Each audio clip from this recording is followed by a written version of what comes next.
नमस्कार, आपण पाहतात पश्चिम विदर्भातील नंबर 1 सिटी न्यूज चॅनल। आपले सिटी न्यूज बुलेटिन मध्ये स्वागत आहे। चला एक नजर टाकूया अमरावती शहर आणि संपूर्ण राज्यातील गुन्हेगारी जगताच्या ताज्या घडामोडींवर। त्याआधी पाहूया ठळक बातम्या। अमरावतीतील खारतळे गावातून एक धक्कादायक बातमी समोर येत आहे। काही दिवसांपूर्वीच पोलीस अधिकारी कलाम यांच्या दुर्दैवी हत्येनंतर प्रशासनाने अवैध धंद्यांवर कठोर कारवाईची भूमिका घेतली होती। मात्र आता पुन्हा एकदा याच खारतळे गावात अशोक यांच्या नेतृत्वाखाली अवैध धंद्यांना मोकळे रान मिळाल्याचे चित्र आहे। स्थानिक नागरिकांच्या म्हणण्यानुसार वर्लियाकडे जुगार, अवैध दारू विक्री आणि इतर गैरकायदेशीर कामकाज मोठ्या प्रमाणावर सुरू असून याकडे वलगाव पोलीस स्टेशनने डोळेझाक करीत असल्याचा आरोप आहे। काही महिन्यांपूर्वीच याच मातीत पोलीस अधिकारी कलाम यांचा खून झाला होता। या घटनेनंतर प्रशासनाने काही काळ सक्त कारवाई केली होती, पण आज अवैध धंद्यांना खुलेआम मोकळं रान मिळालंय। खारतळे गावातील 4 ठिकाणी दिवसा ढवळ्या जुगाराचे अड्डे सुरू आहेत। मिलन, टाइम बाजार, कल्याण, मेन बाजार यासारख्या नवीन बिनधास्तपणे आकडे लावले जात आहे। खुलेआम टेबल ही सुरू आहे। सकाळपासून रात्रीपर्यंत हे गैरव्यवहार सुरू आहेत आणि विशेष म्हणजे हे सर्व वलगाव पोलीस स्टेशनच्या हद्दीत घडत आहे। स्थानिकांच्या मते या सर्व अवैध धंद्यांचा सूत्रधार अशोक आहे। त्याला राजकीय पाठबळ असल्यानेच त्याच्यावर कोणतीही कारवाई होत नसल्याचा गंभीर आरोप नागरिक करीत आहे। सुरू ठेवा रे धंदा, मी पाहून घेईन, अशा अविभार्वात हे धंदे सुरू असल्याचं चित्र आहे। पोलीस प्रशासन हतबल आहे की जाणून बुजून दुर्लक्ष करीत आहे, हा प्रश्न आता उपस्थित होत आहे। नुकत्याच झालेल्या पावसाळी अधिवेशनात संजय खोडके आणि सुलभा खोडके यांनी अमरावती शहरातील अवैध धंद्यांचा मुद्दा प्रखरपणे मांडला। त्यानंतर शनिवारी अमरावतीच्या दौऱ्यावर आलेले जिल्ह्याचे पालकमंत्री चंद्रशेखर बावनकुळे यांनी पोलीस प्रशासनाला चांगलेच फैलावर घेतले। काय करताय तुम्ही? विधानसभेपर्यंत ही गोष्ट आली आहे असे प्रश्न विचारले। मात्र आश्चर्य म्हणजे पालकमंत्र्याच्या या कान उघाडणीचा खारतळे गावातील अवैध धंद्यांवर कोणताही परिणाम झाला नाही। ते आजही बिनधास्तपणे सुरू आहे। स्क्रीनवर आपण पाहू शकता, खुलेआम हे अवैध कामकाज सुरू आहे। आता वलगाव पोलीस यावर काय कारवाई करते हे येणारा काळच सांगेल, पण पोलीस प्रशासनाच्या या भूमिकेवर कायदा आणि सुव्यवस्थेवर प्रश्नचिन्ह निर्माण झाले आहे।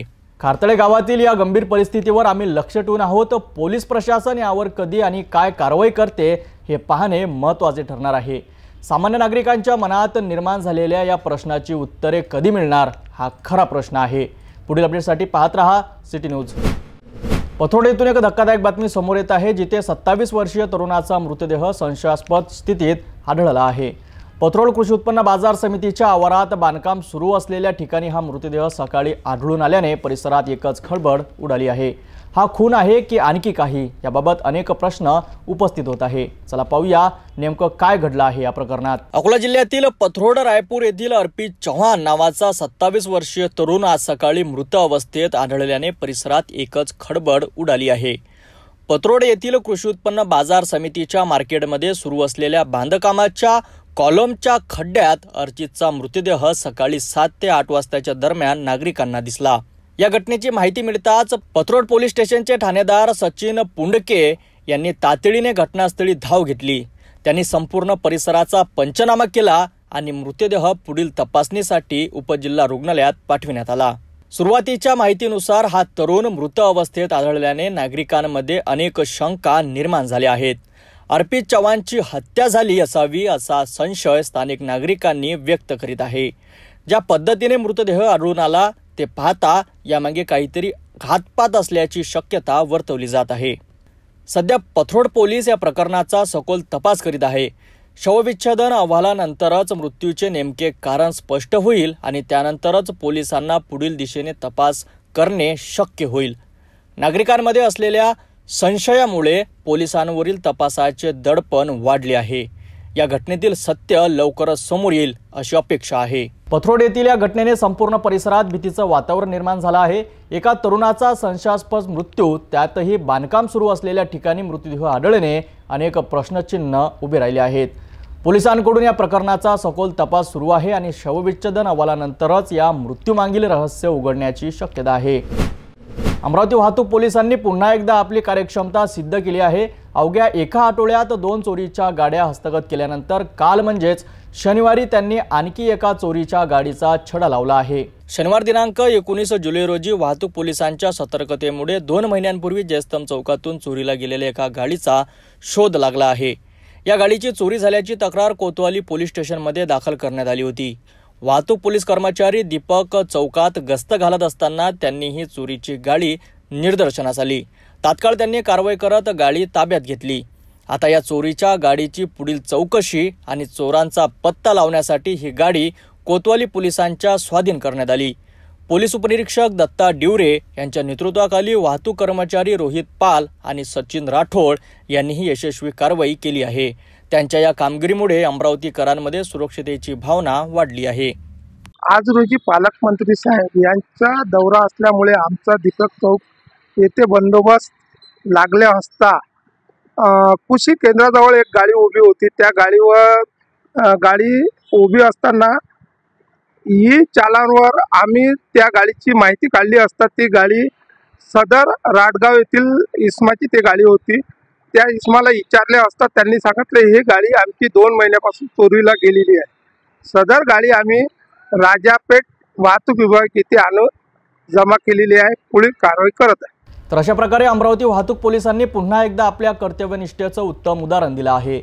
PSI दत्ता डिवरे, रोहित पाल आणि सचिन राठोड यांच्या या कौतुकास्पद कामगिरीबद्दल त्यांचे अभिनंदन। या कारवाईमुळे नक्कीच गुन्हेगारांना जरब बसेल अशी आशा आहे। अमरावती आणि परिसरातील ताज्या घडामोडींसाठी पाहत रहा सिटी न्यूज।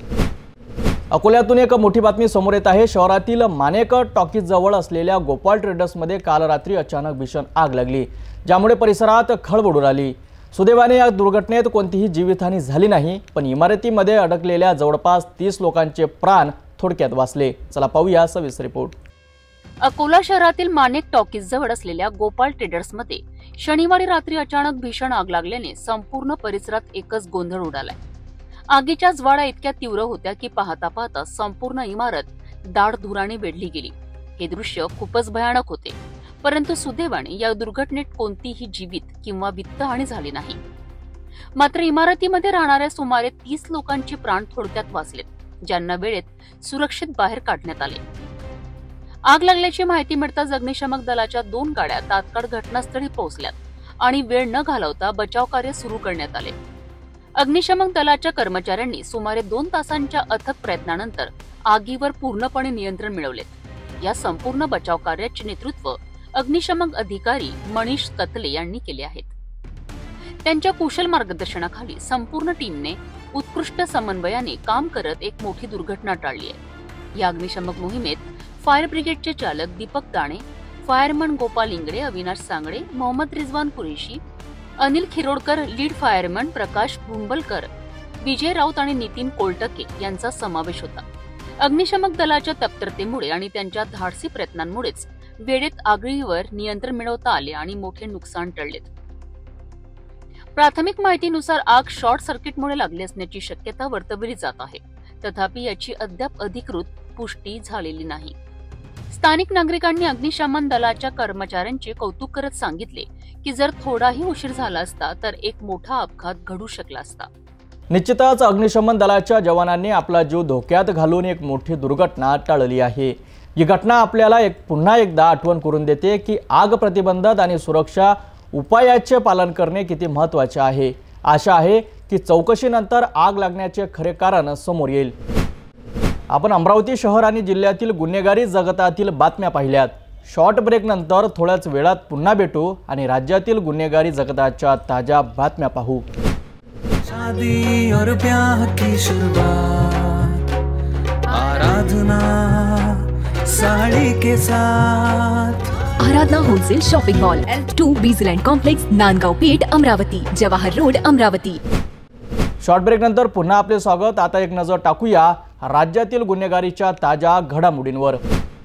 नांदेडमधून माणुसकीला काळीमा फासणारी एक धक्कादायक घटना समोर आली आहे, जिथे एका बापानेच आपल्या पोटच्या मुलीला पैशाच्या हव्यासापोटी विकल्याचा आरोप आहे। नोकरी जाण्याच्या भीतीने त्याने हे कृत्य केल्याचं सांगितलं जातंय। पाहूया या घटनेचा सविस्तर रिपोर्ट।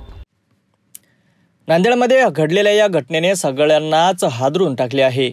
आपल्या पोटच्या मुलीला विकायला काढणारा बाप आणि तिला विकत घेणारा एक पुजारी, ही घटना पैशाच्या मोहापोटी आणि नोकरी गमावण्याच्या भीतीने घडल्याचं समोर आलं आहे। मिळालेल्या माहितीनुसार नांदेडच्या भाग्यनगर पोलीस ठाण्यात या प्रकरणी गुन्हा दाखल करण्यात आला आहे। आरोपी वडिलांचं नाव गजानंद वांजरखेडे असून मुलीला विकत घेणारा आरोपी देवीदास जोशी आहे। धक्कादायक बाब म्हणजे अल्पवयीन मुलीचे वडील गजानंद वांजरखेडे हे हिंगोली येथील महसूल विभागाच्या दुय्यम निबंधक कार्यालयात अनुकंपा तत्वावर शिपाई म्हणून कार्यरत आहे। गजानन वांजरखेडे यांना एक मुलगा आणि 2 जुड्या मुली आहेत।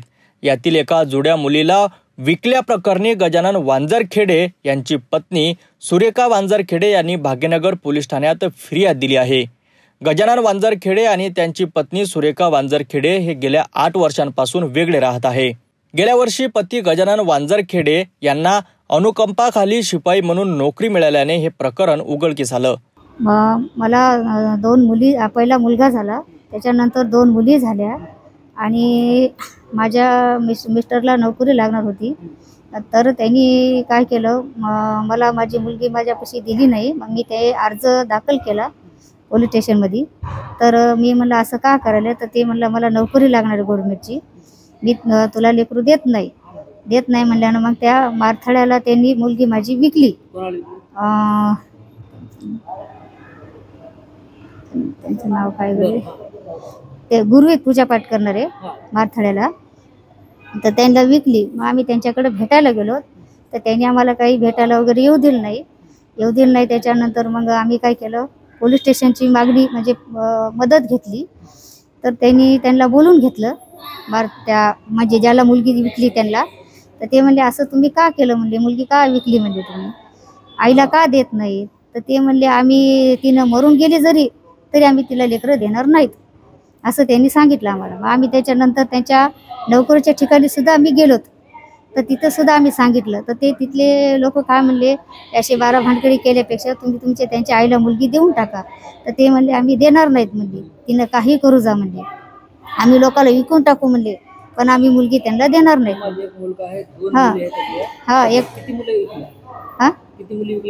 आमची एक मुलगी विकली। ती त्यांना पैसे पाहिजे होते, त्यांनी पैशाचे एवढे हेत ना, त्यांना आता जरी कोणी म्हणलं पैसे देतो, ते पैशापुढे काही पण करायला तयार आहे। 1 लाख रुपये। आता की माझे लेकरं मला परत द्यावं म्हणून, आता ते आम्ही FIR फाडलेलं आहे पोलीस स्टेशनमध्ये। तर आता ते माझी मुलगी आता सध्या ह्याच्यामध्ये आहे, बाल विकास केंद्रामध्ये। तर ते चालू आहे त्यांचं आता त्यांचे पर्याय करणं। पोलिसांनी आता 8 वर्षीय मुलीला ताब्यात घेऊन एका सेवाभावी संस्थेत ठेवलं आहे। माझी मुलगी मला परत मिळावी अशी मागणी मुलीची आई सुरेखा वांजरखेडे यांनी केली आहे। या प्रकरणाचा तपास पोलीस करत असून दोषीवर कठोर कारवाईची मागणी होत आहे। माझ्या NGO अंतर्गत निर्भया महिला सुरक्षा रक्षक कवच कुंडल महिलेच्या संदर्भात ज्या महिला समस्याग्रस्त आहेत, अडचणीत आहेत, पीडित आहेत, अशा महिलांना माझी NGO मोफत कायदेशीर मदत करते आणि माझ्याकडे 7 वकिलाचा एक संघ आहे, तो वकील त्यांना कायदेशीर मदत करतो। तर हे सुरेखा जोशीचं जे प्रकरण आहे ते माझ्याकडे ॲडव्होकेट तारा मॅडम आणि गणेश धुतराज यांच्याकडून आलेलं आहे आणि राहुल धुतराज। तर ज्यावेळेस या महिलेचं जे प्रकरण माझ्याकडे आलं होतं, तर त्यांनी मला सांगितलं की माझ्या पतीनं मला 3 अपत्य आहेत, त्या 3 अपत्यापैकी एक मुलगी त्यांनी देवीदास जोशी राहणार मार्कंड तालुका नांदेड या व्यक्तीला विकलेली आहे। तर ती कंप्लेंट आम्ही रजिस्टर केल्यानंतर शहानिशा करण्यासाठी माझा पूर्ण संघ त्या गावामध्ये पोहोचला। तिथले जे बोकारी सरपंच आहेत त्यांना आम्ही बोलण्याचा प्रयत्न केला, पण ते तिथे उपस्थित नव्हते। त्याच्यानंतर आम्ही देवदास जोशीला बोललो, तसे माझ्याकडे व्हिडिओ आहेत। देवदास जोशीनं सुद्धा एक शब्द वापरला होता की सदरील जी मुलगी आम्ही घेतलेली आहे त्या मुलीला आम्ही फुकट घेतलेलं नाही आहे, पण ते तिथं आम्हाला वाटलं की खरेदी विक्रीचा व्यवहार झालेला आहे। मग त्या दुर्गा नावाच्या मुलीला चे डॉक्युमेंट्स करण्यासाठी मी आणि रजनी मॅडम यांनी तिथल्या प्राथमिक शाळेचे जे मुख्याध्यापक आहेत त्यांच्याकडे मी माहितीचा अधिकार टाकला आणि उपस्थितीपट मागवला, बोनाफाईड मागवलं. तर ते कागदपत्र भेटल्यानंतर तिथं त्या मुलीच्या समोर जे नाव होतं ते जे तिचे बायोलॉजिकल जे वडील आहेत गजानन वांझकडे, त्यांचं नाव नव्हतं. तर तिथं दुर्गा देवदास जोशी म्हणजे विकत घेणाऱ्यांचं नाव होतं. तर ते लक्षात आल्यानंतर ते डॉक्युमेंट आम्ही गोळा केले आणि त्याच्यानंतर मुलीचा जन्म 2017 झाला होता त्या हॉस्पिटलला. त्या हॉस्पिटलला गेल्यानंतर त्या मॅडमशी मी बोललो आणि तिचं जन्म पंजीकरण घेतलं. तिथून मी मनपाला गेलो जन्मदर रजिस्टरला, तिथून काही कागदपत्र काढले आणि तिथं तिचं नाव दुर्गा गजानन वांझकडे होतं. म्हणजे जन्मल्यानंतर जे तिचे मूळ पालक होते ते नाव वेगळं आणि जन्मल्यानंतर आत्ता जे सध्या नाव आहे 2025मध्ये ते नाव वेगळं होतं. हे सर्व डॉक्युमेंट्स आम्ही विद्यमान भाग्यनगरचे जे PI आहेत संतोषजी तांबे त्यांनी आम्हाला सहकार्य केलं बरं का. आता आमची मागणी अशी आहे की या महिलेला, जी महिला 8 वर्ष घराच्या बाहेर राहिली, ज्या वांजरखडेने पैशाच्या जोरावर जी मुलगी विकलेली आहे, हा खरेदी विक्रीचा व्यवहार आहे, तर सदरील प्रशासनानं याच्याकडं गांभीर्यानं पाहावं आणि हे सिरियस ऑफेन्स आहे. एका महिलेला त्यांनी, आमची मागणी एक आहे की त्या महिलेला न्याय मिळावा आणि महिलेची जी मुलगी आहे ती मुलगी परत त्या महिलेकडे यावी जी तिची मूळ आई आहे. मुलीला कुठे ठेवणार? आता सध्या मुलीला वडगावची एक NGO आहे, त्या NGOला त्या दिवशी मला वाटतं 13 तारीख 15 तारखेला FIR झाल्यानंतर API केंद्रे मॅडमने आणलं त्याला आणि सध्या वडगावच्या सुपरविजनमध्ये ती मुलगी आहे. तर पाहिलं कशा प्रकारे नोकरी जाण्याच्या भीतीपोटी आणि पैशाच्या हव्यासापोटी एका बापाने आपल्याच मुलीचा सौदा केला. या घटनेने समाजात अनेक प्रश्न निर्माण केले आहे. पोलिसांनी मुलीला ताब्यात घेऊन सुरक्षित ठिकाणी ठेवले असले तरी या घटनेमुळे एका मातेवर दुःखाचा डोंगर कोसळलाय. या प्रकरणावर पोलीस अधिक तपास करीत आहे आणि यातून काय सत्य समोर येतं हे पाहणं महत्त्वाचं ठरेल. नांदेड जिल्ह्यातील माहूर तालुक्यातून पोलिसांनी अवैध हातभट्टी दारू निर्मितीवर मोठी कारवाई केली आहे. पोलीस निरीक्षक गणेश कराड यांच्या नेतृत्वाखाली करण्यात आलेल्या या कारवाईत 40,000 रुपयाचा मुद्देमाल जप्त करण्यात आला असून एकाला ताब्यात घेण्यात आले आहे. अवैध धंद्यांवर आघात करताना पोलिसांच्या कारवाईला ग्रामस्थांचा पाठिंबा मिळतोय आणि महिलांनी स्वतः पुढे येऊन पोलिसांचा सत्कार केला आहे. 19 जुलै रोजी सकाळी 10 वाजता माहूर पोलीस ठाण्याच्या हद्दीतील कुपटी शिवारातील ओढ्याजवळ अवैध हातभट्टी दारू उत्पादन सुरू असल्याची माहिती पोलीस निरीक्षक गणेश कराड यांना मिळाली आहे. त्यानुसार मासरेड अंतर्गत धाड टाकण्यात आली. या धाडीत सुमारे 600 लिटर मोहफूल सडवा रसायन आणि 100 लिटर तयार हातभट्टीची दारू असा एकूण 40,000चा मुद्देमाल जप्त करून नष्ट करण्यात आला. 45 वर्षीय रामभाऊ देवराव अंभोरे याला या प्रकरणी अटक करण्यात आली आहे. या कारवाईत पोलीस उपनिरीक्षक संदीप अन्य Boinwad, police head constable Gajanan Chaudhari, Dnyaneshwar Khandade, Pawan Raut आणि चालक सिद्धांत नागरगोजे यांचा सक्रिय सहभाग होता. महत्वाचे म्हणजे कुपटी गावातील महिलांनी ही कारवाई पाहून समाधान व्यक्त केलंय. दारुड्या पतीमुळे त्रस्त असलेल्या महिलांनी पोलीस निरीक्षक कराड यांचा सत्कार केला. गेल्या महिन्यातच माहूर ठाण्यात नियुक्त झालेले पोलीस निरीक्षक गणेश कराड यांनी अवैध धंद्यांवर वक्रदृष्टी ठेवून सलग कारवाया सुरू केल्या आहेत. पोलिसांनी वेळेत केलेल्या या धाडसाहिक कारवाईमुळे गावकऱ्यांमध्ये दिलासा निर्माण झाला आहे. दारूच्या विळख्यातून कुटुंबाची सुटका होण्यासाठी पोलीस निरीक्षक गणेश कराड यांच्या पुढाकारातून अवैध धंद्यांवर जोरदार कारवाई सुरू आहे. अशाच कठोर आणि जनहितकारी पोलीस कार्यशैलीची आज समाजाला गरज आहे. रुग्णालय म्हणजे विश्वासाचं ठिकाण, पण भंडाऱ्यातील साकोली शहरात एका रुग्णालयात घडलेला घटना हा विश्वास चिलगडणारी आहे. एका अल्पवयीन रुग्ण तरुणीशी अश्लील चाळे करणाऱ्या डॉक्टरवर अखेर न्यायालयाने कठोर भूमिका घेतली आहे. आज आम्ही उघड करतोय या घृणास्पद प्रकरणामागचं संपूर्ण सत्य. भंडारा जिल्ह्याच्या साकोली शहरातील एका नामांकित रुग्णालय Shri Shyam hospital CT scan sonography centre आता चर्चेचं केंद्रबिंदू ठरलाय. कारण 9 जुलै रोजी याच हॉस्पिटलमध्ये सोनोग्राफीसाठी आलेल्या एका अल्पवयीन मुलीसोबत डॉक्टर देवेश अग्रवाल यांनी सोनोग्राफी कक्षात सलग अर्धा तास अश्लील चाळे केलेत. या गंभीर घटनेची तक्रार पीडितेच्या आईने थेट साकोली पोलिसात दाखल केली. त्यानंतर पोस्को कायद्यान्वये गुन्हा दाखल झाला. मात्र आरोपी डॉक्टर घटनेनंतर फरार झाला. 18 जुलै रोजी आरोपीच्या वकिलांनी अटकपूर्व जामिनाकरिता अर्ज दाखल केलाय, परंतु भंडारा जिल्हा न्यायालयाने तो सपाटून फेटाळलाय. आता आरोपी डॉक्टरवर अटक होण्याचे सावट गडद झाले आहे. संपूर्ण साकोली शहर आणि जिल्ह्यात संतापाचा सूर आहे. अनेक राजकीय आणि सामाजिक संघटनांनी पोलिसांना निवेदने दिली आहेत. डॉक्टरला तात्काळ अटक करावी अशी मागणी आता जोर धरू लागली आहे. एका निष्पाप मुलीवर डॉक्टरनेच असा घृणास्पद प्रकार केल्याचं समोर येणं म्हणजे समाजासाठी काळं पान आहे. आता पोलिसांची जबाबदारी आहे की आरोपीला लवकरात लवकर अटक करून न्यायाची दिशा दाखवावी. एक अतिशय धक्कादायक आणि संतापजनक बातमी भंडारा जिल्ह्यातून समोर येत आहे. आपल्या इथे एका नवजात बाळाची अवैध विक्री केल्याचा प्रकार उघडकीस आला आहे. अवघ्या 15 दिवसाच्या बाळाला 70,000 रुपयांना विकण्यात आले आणि त्यासाठी चक्क स्टॅम्प पेपरवर दत्तकनामा लिहून घेण्यात आला. संपूर्ण प्रकरणाने समाजात मोठी खळबळ उडाली आहे. पाहूया आमचे प्रतिनिधी साहिल रामटेके यांची ही रिपोर्ट. भंडारा जिल्ह्यातील साकोली तालुक्यातून एक अत्यंत निंदनीय घटना समोर आली आहे. एका 15 दिवसांच्या नवजात बाळाची 70,000 रुपयांना अवैध विक्री करण्यात आल्याचा धक्कादायक प्रकार उघडकीस आला आहे. एवढेच नाही तर या अवैध विक्रीसाठी 100 रुपयांच्या स्टॅम्प पेपरवर दत्तकनामा लिहून घेण्यात आला होता. हे समोर आल्याने संताप व्यक्त होत आहे. हे बाळ सध्या बाल संरक्षण समितीच्या ताब्यात असून त्याला एका शिशुगृहात ठेवण्यात आले आहे. मिळालेल्या माहितीनुसार भंडारा जिल्ह्यातील साकोली तालुक्यातील एका उपकेंद्रात 2024 एप्रिलमध्ये या बालकाचा जन्म झाला होता. हे बाळ अवघे 15 दिवसांचे असतानाच त्याची 70,000 रुपयांमध्ये विक्री करण्यात आली.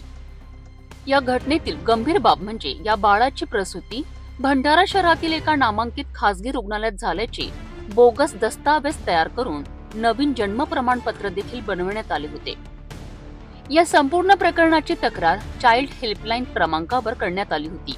ही तक्रार भंडारा येथील बाल संरक्षण अधिकारी नितीन कुमार साठवणे यांना प्राप्त होताच त्यांनी तातडीने चौकशी सुरू केली आहे.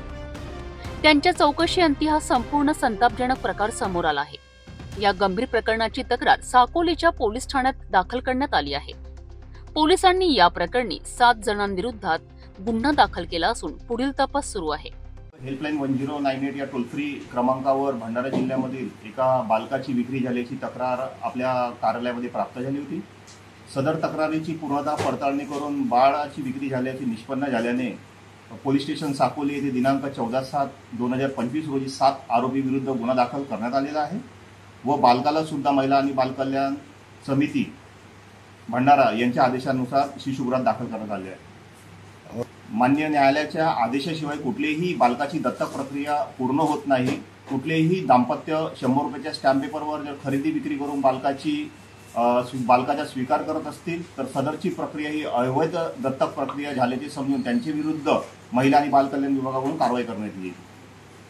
एका नवजात बाळ पैशासाठी विकले जाणे ही घटना आपल्या समाजासाठी एक धोक्याची घंटा आहे. या प्रकरणातील दोषींना कठोर शिक्षा मिळावी अशी मागणी नागरिकांकडून केली जात आहे. बालकांच्या सुरक्षिततेसाठी अशा घटनांना आळा घालण्यासाठी प्रशासनाने अधिक कठोर पावले उचलणे गरजेचे आहे. या घटनेवर पुढील अपडेटसाठी पाहत रहा सिटी न्यूज. आपण अमरावती शहरातील आणि राज्यातील गुन्हेगारी जगताच्या बातम्या बघितल्या. अशा ताज्या घडामोडी घेऊन आम्ही पुन्हा येणार. आपण ताज्या बातम्यासाठी केबल नेटवर्कच्या व्यतिरिक्त यूट्यूब, फेसबुक, इंस्टा, एक्स आणि थ्रेडवर आता जाऊन लाईक, सबस्क्राईब आणि फॉलो करा. तोपर्यंत आपण सिटी न्यूजशी जोडले रहा.